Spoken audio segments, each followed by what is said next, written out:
I was really impressed by just the trailer alone. I'm very excited for Compulsions. Brilliantly executed. Can't wait to see the episodes. And written really well. I think it's just going to be something really great for web TV. I know you're lying. I can tell. It is a gift. Please, do not stop. People keep secrets. Every he and she. Keeping them hidden.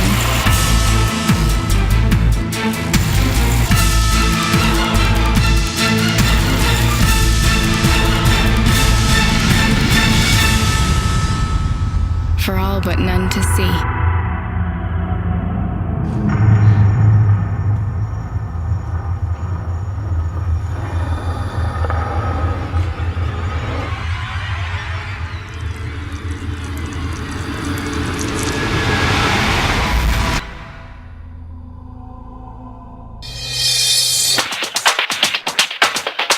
Wow.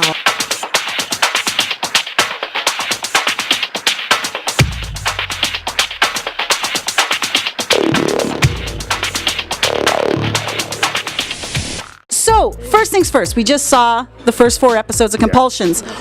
What did you guys think? I thought it was fantastic. I was fortunate I'd seen the first episode already because I threatened Bernie. I'm so impressed because, most people would assume that the actors in the show would have seen it before, and seriously, I hadn't had the opportunity. I think I'm probably the happiest that they laughed when we wanted them to laugh. For me, when I watch a show, something that I'm in, it's usually, did my character serve the show, did it serve the story, and as long as it did, then I'm happy. It looks beautiful, and there's nothing like this out there. I had a tough time saying, wow, this is web TV, because this looks like something I would see on Showtime or HBO or something like that, and it's absolutely incredible. I'm blown away. I really am.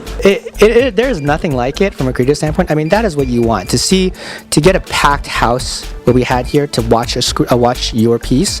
I'm sure I can speak for the entire team by saying we were all really excited that the room was just filled to the brim. I think Compulsions is awesome. I think it's a really, really great concept, and they executed it really well. So I'm very excited to see the 5th episode, and I hope more will be revealed because I'm very intrigued. They've done a really good job of sort of winding the spring up and getting us all tense, and I hope that they'll reveal some weird stuff, maybe a little bit faster than Lost did. Right. What gave you the idea to start Compulsions? What was the first thing that went, I think I'm going to make a web series about this? Well, it really started because I wanted to do a drama because my training is in drama, and so I'm like, okay, I want to do something that's going to be eye-opening in drama. So the first thing you think of course, is you go big with something like that's big visually, and well, we know serial killers, you've seen that, you've seen horror, you've seen that, and it's like, well, let's play with something that we haven't really seen that much. He didn't pitch it to me.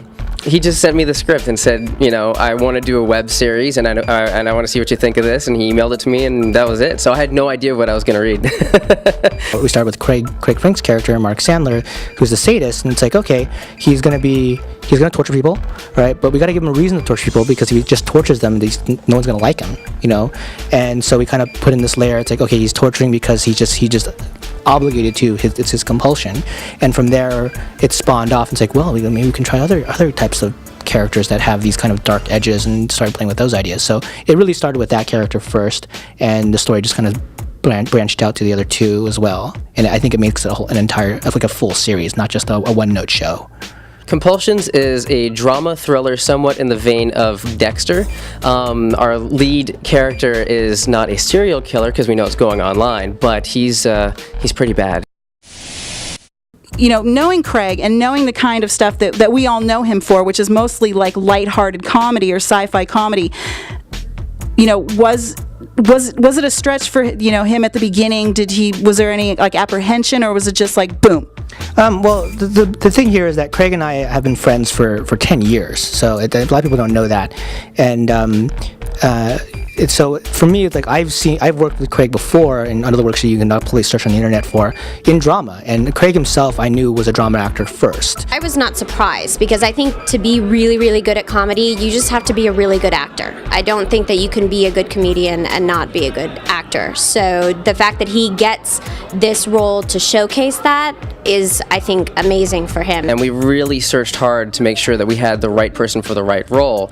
We didn't hand out any roles. For example, Craig, he came in, he auditioned, we did callbacks, and we watched tapes and all that kind of stuff. So when we started casting, we had no idea who was going to end up in these roles. For me, it was really exciting that Craig actually won the role for Mark Sandler, and I got to work with him again. And like, to me, it was again, it's like when he won the role, I'm like, I have no doubt he's gonna be able to play this role. I was fully confident. I am not worried at all about this actor playing this role at all. So that was something I just knew because I just known him for so long. I think he's very convincing. I think he did a really good job, and I know that he worked very hard to get in touch with that character. I think both of us really wanted to show this side of his ability, and we're both really excited that we got to see it here.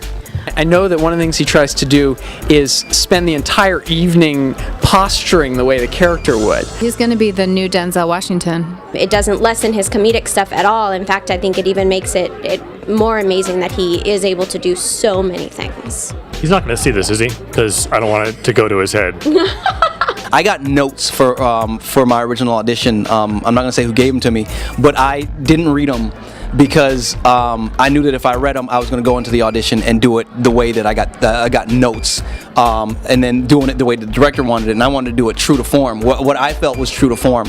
So I didn't actually read the notes, and I guess it worked because I got cast. Every one of the actors brought something more. You know, it wasn't just what I wanted, it was something that I was looking for, except better. Were there any certain movies or, people that you knew that you drew from to get your character where she is? For me, Cassandra is someone who's based in a person who's really, really interested in the many facets of human behavior. You're an actor, and you just commit to the make-believe. You could be the best friends with somebody, but when the camera's rolling, if they're torturing you, you have to make the audience believe you're being tortured. Actually, I really just felt a connection to the character right away. But the energy, what she would be like, this sort of sense of strength and sort of what she was wrestling internally with. People are not allowed to talk to me or look me in the eyes. I didn't ask for that at all. I just said put me in a corner somewhere where I can stay focused, and they ended up giving me this room that was the floor was had plastic all over the floor, and I was like, am I really gonna kill someone or what's the deal? Room, yeah, and they locked me in this room, and I put my iPod on and just started thinking about the people who I guess made me angry. The show is called The Fangirl's Guide. So what is the one thing that you fangirl out over?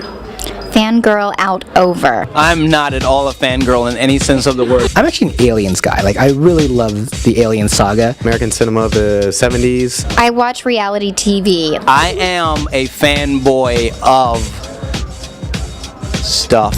I would think to myself, I want to get like this giant life-size alien in my room, and then like, this is the most illogical thing like ever. Dancing with the Stars. I love big, epic movies, and also like little, just really tight dramas. I'm a fangirl of all things like sci-fi, cool Joss Whedon, J.J. Abrams. Badass sci-fi, fun fantasy world. I DVR Top Chef and Project Runway. French New Wave was a big influence for me. You know what I like? I like the little G.I. Joe men I grew up with. I love those. Have you started on season 2?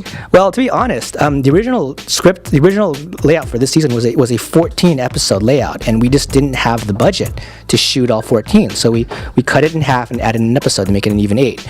And so technically, yeah, we can shoot 6 more episodes right away.